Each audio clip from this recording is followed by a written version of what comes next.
हमारे साथ शाहिद हुसैन जी मौजूद है, मुस्लिम मैन से बातचीत करेंगे कि आखिर ये जो अजान का विवाद है, लाउड स्पीकर का विवाद है, ये हो क्यों रहा है।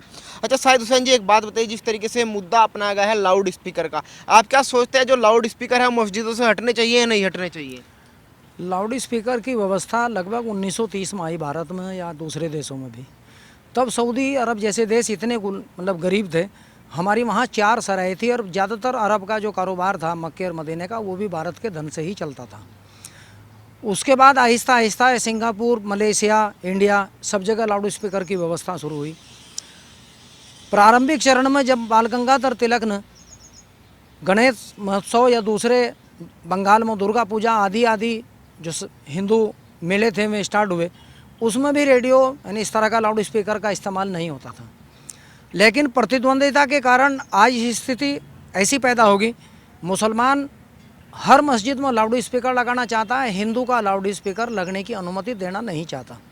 जब भी हिंदू अपनी यात्रा या किसी धार्मिक अनुष्ठान में लाउड स्पीकर का इस्तेमाल करता है तो मुसलमान आपत्ति करता है, जिसकी परिणति यह वो कहीं ना कहीं किसी ना किसी शक्ल में, चाहे उत्तर प्रदेश हो, महाराष्ट्र हो, मध्य प्रदेश हो, हर जगह हिंदू की भी लाउड स्पीकर या इस तरह की जो धार्मिक चेतनाएं वो जागृत होती जा रही, जिसकी परिणति यह हर स्टेज पर, जबकि हिंदू धर्म के मानने वालों का धार्मिक जो अनुष्ठान था उसका एक ये मानना था भजन और भोजन एकांत में किया जा, लेकिन मुसलमान की प्रतिद्वंदिता के कारण आज हिंदू भी हर काम लाउड स्पीकर से ही करने लगा, चाहे वो माता का जागरण हो, दुर्गा पूजा हो या गणेश महोत्सव, हर जगह वो लाउड स्पीकर का इस्तेमाल प्रतिद्वंदिता के रूप में कर रहा। चूँकि मुसलमान अपनी उन एक ऐसी व्यवस्था बन गई, वो हर जगह लाउड स्पीकर का इस्तेमाल करके हा हुल्ला करके अपने बड़े बड़े जुलूस निकाल कर जलसे करके जितने बड़े लाउड स्पीकर का इस्तेमाल करना चाहा, उसी की प्रतिद्वंदिता में हिंदू ने भी अपने बड़े लाउड स्पीकर का इस्तेमाल किया। और आज इसकी परिणति है महाराष्ट्र जैसे राज्य में, यहाँ तक कि उत्तर प्रदेश में जो माननीय योगी की सरकार है वो कुछ संभल के चली। उन्होंने नोटिफिकेशन जारी किया, कोई भी मंदिर या मस्जिद इस प्रकार की यानी धार्मिक प्रदूषण नहीं फैलावेगा जो दूसरे के लिए समस्या पैदा हो। लेकिन महाराष्ट्र में चूँकि ये झगड़ा सड़क पर आ गया, आज ना तो मतलब उद्धव जी ने कहा कि भाई हम भी कम हिंदू नहीं हैं, दूसरे भी ठाकरे वो भी नहीं के भाई हैं, दूसरे हिंदू जो सड़कों पर आके बीजेपी समर्थित वो भी अपना ये कह रहे हैं हम भी लाउड स्पीकर लगावेंगे और ये मस्जिद का उतरवाएंगे। तो ये झगड़ा कभी ख़त्म नहीं होगा भारत में, क्योंकि इसकी प्रारंभिक चरण में शुरुआत जो की थी वो मुसलमान ने की थी। आज हिंदू जिस स्थिति में खड़ा वो हर स्टेज पर इसका विरोध करता है और अपनी बात का समर्थन करता है, चाहे वो गलत ही हो। पर मुसलमान कह रहे हैं कि हम तो 5 मिनट करते हैं जो अजान होती है, दिक्कत क्या है इससे? गोली तो एक क्षण भर के लिए चला, आदमी का मर्डर हो जाए उसके बाद मुकदमा 30-40 साल चलो। आप 5 मिनट के लिए अजान दे रहे हैं, 5 घंटे के लिए जागरण कर रहे हैं, इससे क्या फ़र्क पड़ रहा? अगर ध्वनि प्रदूषण रमजान में मान लो 2 बजे उठने का एक ऐलान कर रहा है इमाम साहब, तो जिस आदमी की आँख खुल गई तो उसके लिए तो ध्वनि प्रदूषण हो गया, वो तो जाग गया। ठीक उसी प्रकार चाहे उसे आप 5 घंटे बजाते रहो, तो यहाँ जो विषय है वो 5 मिनट और 5 घंटे का नहीं है। प्रारंभ किसने किया, अब आखिर कहाँ होगा, अब विषय यह आखिर इसका कब होगा। आज की वर्तमान परिस्थिति सामाजिक, धार्मिक, राजनीतिक परिवेश में ये नहीं लगता कि इसका कोई अंत है। जिस तरीके से हनुमान चालीसा का पाठ वहाँ होता है, एक नवनीत राणा है वो जाती है, उसके बाद उन पर राजद्रोह लग जाता है। और सवाल ये बनता है, आपने देखा होगा जब जो कोर्ट है वो भी कह रहा है कि आप किसी की प्रॉपर्टी पे या पब्लिक पैलेस में हनुमान चालीसा का पाठ नहीं कर सकते, लेकिन आपने देखा तमाम रेलवे स्टेशन है, बस स्टैंड है, कहीं पे भी नमाज की फ़ोटो आती है, तो फिर नमाज क्यों होती है? अब आप अगर 1947 से पहले देखें तो हर रेलवे स्टेशन पर मस्जिद थी, हर धार्मिक स्थान, हर सार्वजनिक स्थान पर मस्जिद थी। उसके बाद हिंदू में जागृति आई। ये बात अगर हिंदू पूछा, किसी भी बड़े रेलवे स्टेशन, चाहे दिल्ली चले जाएं, आप लखनऊ चले जाएं, कहीं भी मंदिर नहीं थे। आज उन्होंने भी मंदिर बनाने शुरू किए। इसकी परिणति आखिर इसे शुरू किसने किया? बड़ी बड़ी रेलवे लाइन को मोड़ दिया गया मस्जिदों के कारण। विदेशों में खासतौर से अरब में मस्जिद को हटा दिया जाए, भारत में नहीं हटाई जा सकती, जिसका एग्जाम्पल आपको नई दिल्ली स्टेशन से लेकर तिलक ब्रिज के बीच में ही मिल जाएगा। तो ये एक ऐसी सोची समझी योजनाओं का हिस्सा भारत में, अगर आप सड़क मोड़ सकें, रेलवे को मोड़ सकें, मस्जिद को नहीं हटा सकते। इसी का लाभ उठा के हिंदू भी सड़क पर आ गया, उसने कहा मेरे मंदिर को ही क्यों हटा रहे तुम। आज वो दिखाई भी दे रहा पूरे भारत में अलग अलग स्टेज पर, उनके मंदिर को भी हटाने की किसी की हिम्मत ना हो, वो ये चाहते हैं। अच्छा, उद्धव ठाकरे तो कभी हिंदुत्व की राजनीति किया करते थे जब बाला साहब ठाकरे थे, आज उनको क्या हो गया?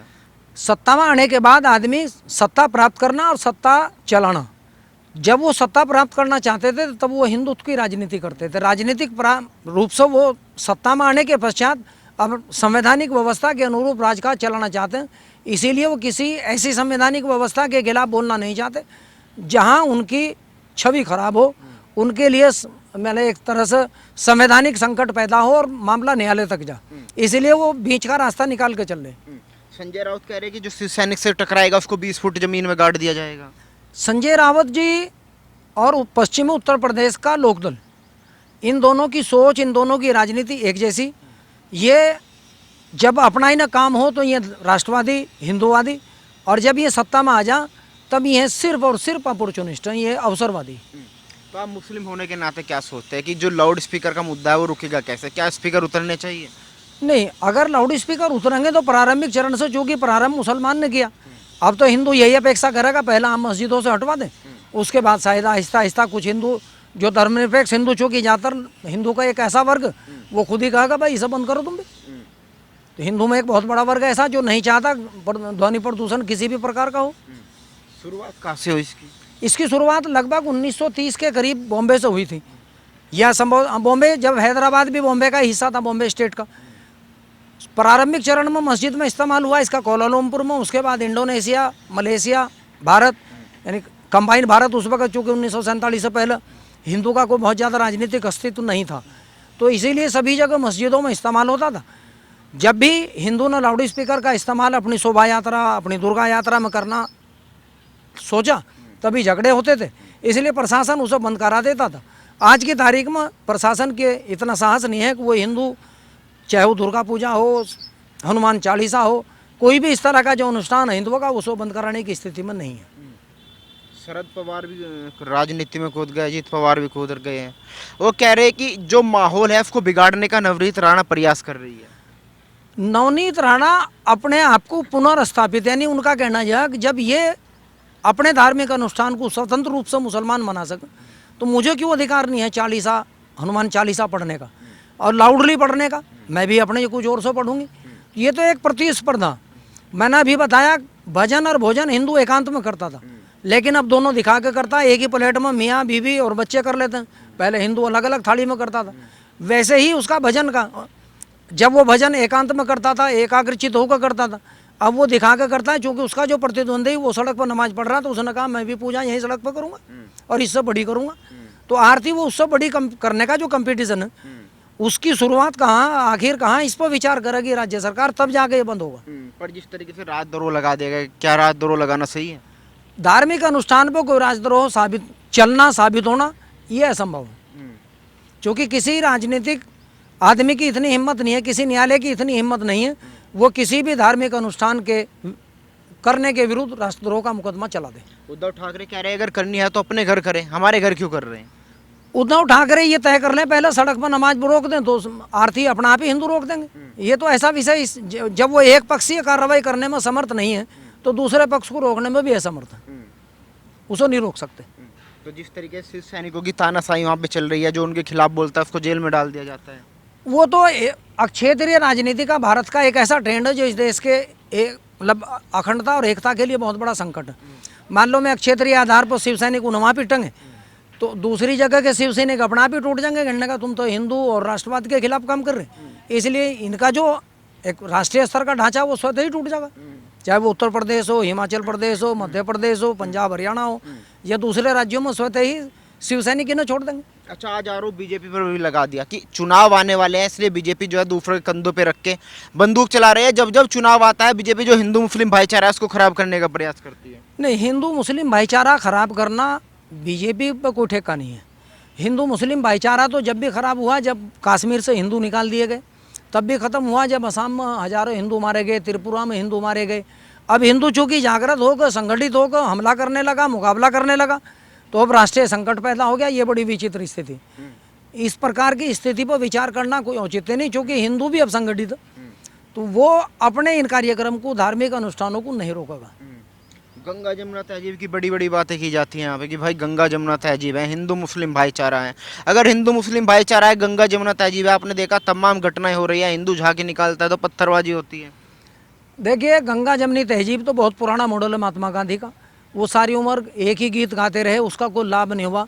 क्योंकि उन्होंने बहुत दिन गाया, ईश्वर अल्लाह तेरे नाम सबको सन्मति, किसी को सन्मति भगवान ने नहीं दी, कहीं एकाग्रता नहीं आई।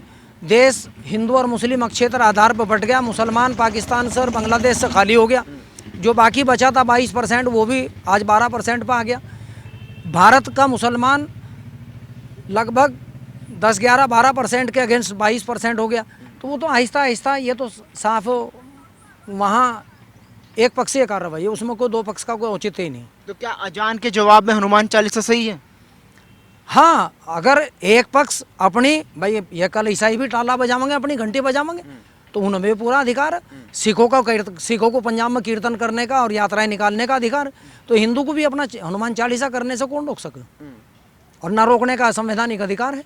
मुस्लिम हो के हिंदुओं को सपोर्ट कर रहे हो?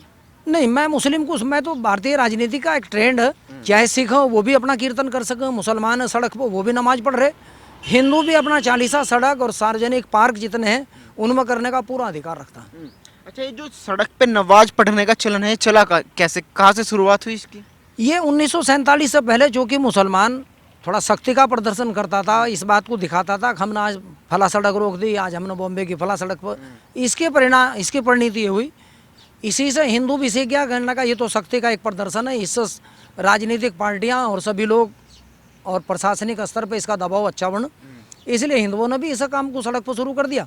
आज उनका भी राजनीतिक दबाव, प्रशासनिक दबाव चलने लगा, अब वो इसे खुला वे भी करने लगे। हल क्या है इसका? कोई समाधान अभी भारत में नहीं है, क्योंकि राजनीति अभी हिंदू मुस्लिम और जो इस मतलब धर्म आधारित राजनीति वो अपने शिखर पर नहीं पहुंची। लॉ ऑफ रिटर्न कहते हैं उसे, वापसी का नियम। ये वापसी का नियम जब लागू होगा, जब ये पूरा शिखर पर पहुंच जाएगा और हर आदमी हिंदू मुस्लिम की इन भावनाओं से थक जाएगा, और सड़क पर नमाज जब रुक जाएगी तो आरती स्वतः ही हिंदू भी रोक देगा।